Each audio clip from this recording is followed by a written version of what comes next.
Mukunda jewellers మొట్టమొదటి factory outlet ఇప్పుడు కూకట్పల్లి, కొత్తపేట్, సోమాజిగూడ మరియు ఖమ్మంలో.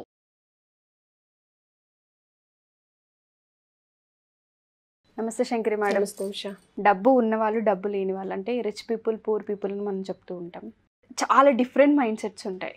ఉన్న వాళ్ళకేమో ఇంకా అట్రాక్ట్ చేయాలి, ఇంకా మన దగ్గర తెచ్చుకోవాలన్నట్టుగా ఉంటే, లేని వాళ్ళకి మాత్రం మా దగ్గరికి ఎందుకు రాదు, మేము కష్టపడుతున్నాం, మేము సంపాదించాలనుకుంటాం, బట్ మా కష్టానికి ఆ విలువ సరిపోవట్లేదా, లేకపోతే ఆ వచ్చిన అమౌంట్ సరిపోవట్లేదు అని మాట్లాడుతూ ఉంటారు.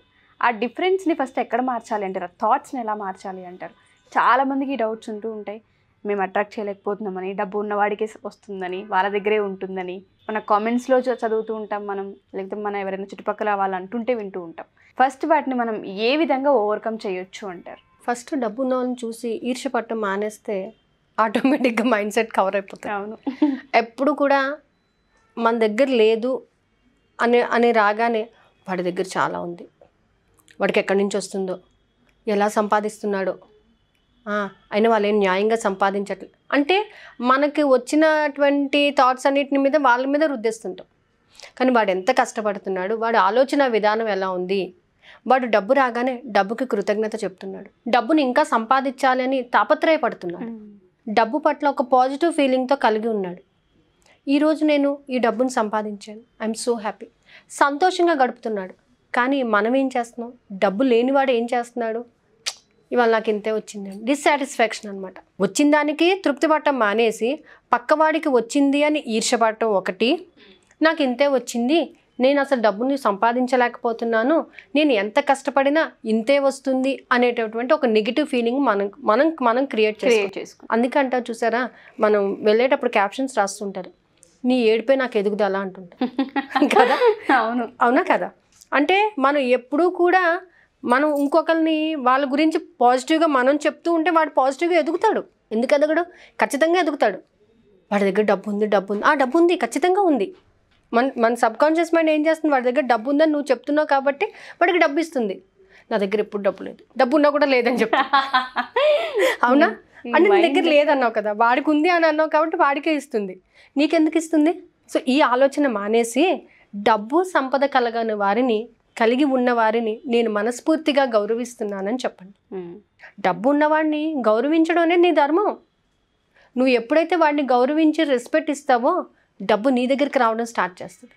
నువ్వు ఎప్పుడైతే వాడి మీద పాజిటివ్తో ఉంటావో నీ దగ్గరికి రావడం స్టార్ట్ చేస్తుంది. ఎందుకంటే ఎవరికైనా కానీ డబ్బు విలువ చాలా ముఖ్యమైనది. డబ్బు గురించి నువ్వు ఎలా మాట్లాడుతున్నావో పక్క వ్యక్తి గురించి నీ ఆలోచన ఎలా ఉన్నది అనేది చాలా ఇంపార్టెంట్. చాలామంది ఏంటంటే వీడి గవర్నమెంట్ జాబ్ అయినా కానీ మాదేముందండి, ఏదో 30-40 వస్తుంది, మీకు చూసారా లక్షలు వస్తుంది, నువ్వు 30-40 అన్నావు కదా, నీకు 30-40లోనే నువ్వు కూర్చుంటావు, వాడిని పొగుడుతున్నావు కదా. ఉన్నదాంతో సాటిస్ఫై అవ్వరు మేడం. సాటిస్ఫాక్షన్ కూడా కాదు, అక్కడ ఏంటంటే ఒక నెగిటివ్ థింకింగ్ అనమాట. మేము పొద్దస్తమానం చేసినా ఇంతే వస్తుందండి, ఇంతే వస్తుందని నువ్వు చెప్తున్నావు. అక్కడ లేదు, నేను చాలా బాగున్నాను అని చెప్పండి. మీకు ఎక్కడ కూడా లోటు లేకుండా జరుగుతుంది ఫస్ట్. అందుకే డబ్బు సంపద గలవారిని నేను మనస్ఫూర్తిగా గౌరవిస్తున్నాను. ఇంకొకటి ఏంటంటే మనకు ఎవరైనా డబ్బులు ఇవ్వాల్సి ఉన్నా ఇమ్మీడియట్గా వాడిని తిట్టేస్తుంటాం, ఇమ్మీడియట్గా వాడిని తిడతాం. ఏమని? వాడు ఇంకా ఇవ్వలేదు, వాడు అలాంటోడు ఇలాంటోడు అని తిడతాం. అది మానేసేయండి. వాడు చాలా మంచివాడు, ఏదో అవసరానికి వాడు ఇవ్వలేదు, ఓకే కొంచెం టైం ఇద్దాం వాడికి. పోనీ మీరు అలా అనుకోకపోయినా వాడు సమృద్ధిగా ఉండి నా డబ్బు నాకు ఇచ్చినందుకు కృతజ్ఞత అని చెప్పండి. ఖచ్చితంగా వాడి సమృద్ధితో వచ్చి మీ డబ్బు మీకు ఇస్తాడు. అంతే తప్ప వీడు ఎప్పుడూ ఇంతే, వీడు ఇలాగే ఉంటాడు, వీడి ఆలోచన ఇంతే అని నీ ఆలోచన నువ్వు నెగిటివ్ చేస్తున్నావు. అందుకని డబ్బు విషయంలో, ఎస్పెషల్లీ డబ్బు విషయంలో ఎప్పుడూ కూడా డబ్బు ఉన్న వాళ్ళ మీద నువ్వు పాజిటివ్గా ఆలోచించాలి. డబ్బు ఉన్నవాడు ఏం చేస్తాడంటే వాడికి వచ్చిన దానికి వాడు ఇంకా ఎలా సంపాదించాలి, ₹1 వచ్చింది, ఈ రూపాయిని 100 ఎలా చెయ్యాలి అని ఆలోచన చేస్తాడు. ఇక్కడ నువ్వేం చేస్తున్నావు, నీకు వచ్చిన దాన్ని పక్కవాడితో కంపేర్ చేసుకుని అయ్యో నాకు ఇంతే వచ్చింది అంట. సో అక్కడ మనం చేసేది నెగిటివ్ థాట్, వాళ్ళ మీద పాజిటివ్ థాట్. వాళ్ళకి నువ్వు పాజిటివ్ థాట్ ఇస్తున్నావు కాబట్టి డబ్బు వాళ్ళ దగ్గరికి వెళ్తుంది, నీ దగ్గరికి ఎందుకు వస్తుంది? ఏదైనా ఖర్చు పెట్టేటప్పుడు మీకు డబ్బు ఉంది కాబట్టి మీరు కొనుక్కుంటారండి, మేము కొనుక్కోలేమండి అని చెప్తూ ఉంటారు. ఉన్నా కొనుక్కోరు, హ్యాపీగా ఫీల్ అవ్వలేరు, హ్యాపీనెస్ని ఎంజాయ్ చేయలేరు, ఉన్నదాన్ని సాటిస్ఫై అవ్వలేరు. అప్పుడు ఏమవుతుంది? నీ సబ్ కాన్షియస్ మైండ్ నీ డిస్సాటిస్ఫాక్షనే తీసుకుంటుంది, నిన్ను ఇంకా తక్కువ చేస్తుంది. లేదు లేదు అంటే లేదు, పోయింది, అయిపోయింది. వస్తుంది, ఖచ్చితంగా డబ్బు వస్తుంది. నేను నిత్యం డబ్బుని ఆకర్షిస్తున్నాను, డబ్బు ఎప్పుడు నా దగ్గరే ఉంటుంది అని పాజిటివ్గా చెప్పండి ఒకసారి. డబ్బు ఎప్పుడు నాతోనే ఉంటుంది, నా వ్యాలెట్, నా బ్యాంక్ బ్యాలెన్స్ ఎప్పుడు సమృద్ధిగా ఉన్నాయి. వినడానికి ఎంత బాగుంటుంది. అవును, అలా చెప్పడం వల్ల కూడా సమృద్ధి అనేది పెరుగుతుంది. అక్కడ పాజిటివ్ థింకింగ్ అనేది డెవలప్ అవుతుంది. ఎప్పుడు కూడా మా దగ్గర ఏముందండి, ఇవాళ జీతాలు వచ్చినాయి, అయిపోయినాయండి, మొత్తం అయిపోయింది, మళ్ళీ జీతం వచ్చే వరకు అలా చూస్తూ ఉండాలి. అదే కంటిన్యూ అవుతూ ఉంటుంది, ప్రొలాంగ్ అయిపోతుంది. ఎన్ని సంవత్సరాలు అయిపోయినా అదే ప్రొలాంగ్ అయిపోయింది. ఇవాళ నేను డబ్బును ఆకర్షిస్తున్నాను, డబ్బు నన్ను ఆకర్షిస్తుంది. ఎందుకంటే డబ్బుకి నేనంటే చాలా ఇష్టం, నాకు డబ్బు అంటే ఇష్టం, డబ్బుకి నేనంటే చాలా ఇష్టం అని చెప్పండి. నిజంగా డబ్బు మిమ్మల్ని ఇష్టపడుతుంది, మీ దగ్గరికి వస్తుంది. నేను డబ్బుని ప్రేమిస్తున్నాను, ఎస్, డబ్బు కూడా నన్ను ప్రేమిస్తుంది. మేమిద్దరం మంచి ఫ్రెండ్స్ అని చెప్పండి. చెప్పడానికి ఎంత బాగున్నప్పుడు నిజంగా డబ్బు మన దగ్గరికి వచ్చినప్పుడు అంత బాగుంటుంది. ఆ ఫీల్ అనేది వేరు, ఆ ఫీల్ వేరే ఉంటుంది. అందుకని ఏంటంటే డబ్బు సంపద ఉన్నవారిని నేను మనస్ఫూర్తిగా గౌరవిస్తున్నాను.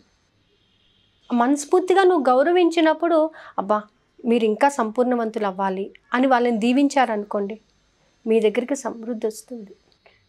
అది లేకుండా వాడు బాగున్నాడు, వాడు ఇలా అయిపోయాడు, వాడు అలాగా, అది ఏమవుతుందంటే వాడు ఇలా అవ్వాడే అనగానే వీక్ అవుతుంది. అది అంటే మనం ఏం చేస్తున్నామో అదే రివర్స్ అవుతుంది మనకి. అందుకే అంటారు యద్భావం తద్భవతి, నువ్వు ఏమనుకున్నావు అదే జరుగుతుంది. వాడు సమృద్ధిగా ఉన్నాడు, ఎస్ వాడు సమృద్ధిగా ఉన్నాడు, నీ గురించి నువ్వు అనుకోవట్లేదు, వాడి గురించి అనుకుంటున్నావు.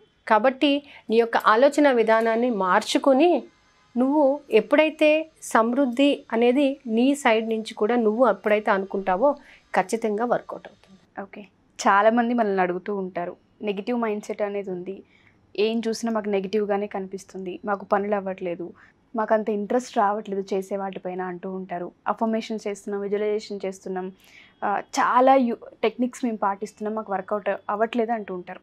దానికి సంబంధించి ఒకసారి మీ సైడ్ నుంచి అలాంటి పీపుల్ ఎవరైతే ఉంటారో వాళ్ళకి ఒక ఛాన్స్, మళ్ళీ వాళ్ళ స్టోరీని క్రియేట్ చేసుకోవాలనుకున్నా, వాళ్ళ లైఫ్ని చేంజ్ చేసుకోవాలనుకున్నా అసలు ఏం చెప్తారు? దీంట్లో ఏంటి అని అంటే ఐ అబ్జర్వ్డ్, ఇప్పుడు వచ్చినటువంటి జాయిన్ అయిన వాళ్ళందరూ కూడా ఒక రకమైనటువంటి స్ట్రెస్ ఫీల్ అవుతున్నారు. అంటే మైండ్ మీద ఎక్కువ టెన్షన్ తీసేసుకుని ఆ టెన్షన్ నుంచి బయటపడలేక ఎన్ని టెక్నిక్స్ వాడినా కూడా ఎక్కడో కొంతమందికి ఇంకా పెయిన్ అనేది ఉంది. సో ఆ పెయిన్ నుంచి వాళ్ళు రిలీవ్ అవ్వాలి అని అంటే they have to do some meditation. ఈ మెడిటేషన్లో ఈసారి ఎస్పెషల్లీ ఈ మండలం మెడిటేషన్లో ఎవ్రీ 3 డేస్కి ఒక్కసారి మెడిటేషన్ అనేది ప్యాటర్న్ చేంజ్ చేస్తున్నాం. ఏంటంటే ఓన్లీ స్ట్రెస్ అండ్ యాంగ్జైటీ, మనిషి ఎంత స్ట్రెస్ పడుతున్నాడో, ఎంత యాంగ్జైటీ పడుతున్నాడో దానికి అంటూ ప్రత్యేకమైనటువంటి మెడిటేషన్ ఉంది. అంటే ఎలాంటి ఎఫర్మేషన్ లేదు, ఏమీ లేదు. I'm so happy, I'm so happy అని నిన్ను నువ్వు సరిదిద్దుకుంటూ బ్రీతింగ్ మీద కాన్సన్ట్రేషన్ పెట్టి, ఆ బ్రీతింగ్ మీద కాన్సన్ట్రేషన్ పెట్టేటప్పుడు బ్రీతింగ్ బాగా లోపలికి తీసుకొని హోల్డ్ చేయాలి. ఒక 1 సెకండ్ హోల్డ్ చేయండి. హోల్డ్ చేసినప్పుడు ఈ బ్రీతింగ్, ఈ ఎయిర్ ఏం చేస్తుంది, టోటల్ పార్ట్స్ అన్నిటికీ కూడా సరఫరా అవుతుంది. సో ఇక్కడ ఏదైతే నెగిటివిటీ ఉందో, when you release that air, ఆ గాలిని వదిలినప్పుడు ఆ నెగిటివ్ అంతా కూడా ఆ గాలిలోంచి బయటికి రావాలి. అంటే నీ థాట్స్లో నుంచి అది బయటికి వచ్చేసేయాలి. అలా 1 డే ఎక్సర్సైజ్ నేను ఈసారి ఈ మండలం నుంచి నేను ప్లాన్ చేసుకున్నాను. ఓకే, అంటే అందరికీ కూడా ఎంత టెక్నిక్స్ వేసినా ఇంత చేసామండి, కానీ ఎక్కడో భయము, ఎక్కడో ఇది.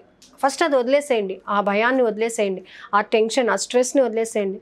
మీరు యూనివర్స్తో ఉన్నారు, నా చుట్టూ పాజిటివ్ ఎనర్జీ ఉంది, నా ఆరా చాలా చక్కగా ఉంది అనేటటువంటి పాజిటివ్ ఎనర్జీతో మనం వచ్చినప్పుడు మనము ఎప్పుడైతే ఈ స్ట్రెస్ నుంచి రిలీవ్ అయిపోతామో, సో ఆ విధంగా మెడిటేషన్ చేస్తే చాలా బాగా వర్కౌట్ అవుతుంది. ఎందుకంటే నేను ప్రాక్టీస్ చేశాను కాబట్టి చెప్తున్నాను.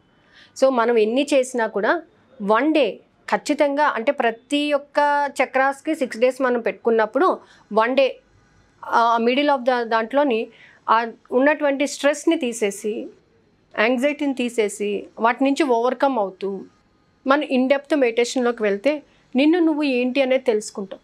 స్ట్రెస్ పడినప్పుడు ఎలా ఉంటుందంటే ట్రాఫిక్ జామ్ అయిపోతే ఎలా ఉంటుందో అలా ఉంటుంది, స్ట్రక్ అయిపోతూ ఉంటాయి అలా అయిపోతుంది. ఎక్కడో. సో అది క్లియర్ అవ్వాలి అని అంటే, నువ్వు దాని నుంచి క్లియర్ అయిపోయి బయటకు రావాలి అని అంటే నీ యొక్క ఆలోచన విధానం చక్కగా ఉండాలి, నువ్వు చూసేటటువంటి విధానం చక్కగా ఉండాలి, ఎలాబరేటెడ్గా ఉండాలి. దానికోసం నువ్వు నీలో ఉన్నటువంటి నెగిటివ్ థాట్స్ని రిమూవ్ చేయాలి. ఆ నెగిటివ్ థాట్స్, ఆ భయాన్ని నువ్వు రిమూవ్ చేయడానికి ఈ మండలం మెడిటేషన్ అనేది చాలా బాగా ఉపయోగపడుతుంది. ఎలా మేడం, ఎలా అప్రోచ్ అవ్వాలి, క్లాసెస్లో అటెండ్ అవ్వాలి సో అనుకుంటే? కింద స్క్రోల్ అవుతున్న నెంబర్స్, నేను 2 నెంబర్స్ ఇచ్చానండి. ఆ 2 నెంబర్స్లో ఎవరిని కాంటాక్ట్ చేసినా కూడా వాళ్ళకి డీటెయిల్స్ ఇస్తారు మీకు. Thank you madam, thank you so much.